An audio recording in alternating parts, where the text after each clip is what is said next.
Well, year one, it was a good year. It didn't end well, but it was a good year. I got to install my offense. We got better defensively. We kind of came together as a staff because I had some guys I brought with me and a lot of guys that were here at King William before, and so we kind of gelled as a staff and we're working together, kind of like a machine right now. So anyway, and that's a good thing. And like I said, it was a little bit of a disappointing ending the way things turned out. We had a COVID case and we had to quarantine during the playoffs, and that unfortunately knocked us out of the playoffs. You mentioned the frustration of how your season ended.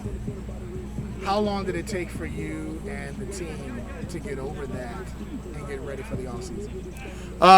I'd say it was probably a couple of weeks. I mean, kids are pretty resilient. Sometimes we as adults are the ones that have the hardest time getting over things like that. It was a bitter pill to swallow, but the kids that were returning, I mean, they wanted to get right back to work right away. Our seniors, I was a little bit disappointed for them, of course, because it was their last go around. But we have some that will be playing at the next level. Damon is going to be a senior. He's already committed to Wake Forest. Do you get a sense of relief when you've seen him at practice that he does not have to worry about recruiting, does not have to worry about talking to coaches? He could just focus on playing football. I think it's good to have all that behind him, and I've definitely seen I won't say a more relaxed attitude, because really there's nothing relaxed about that kid.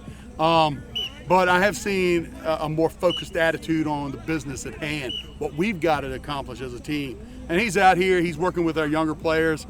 He's encouraging everybody, including our JV players. So anyway, he's a big motivator.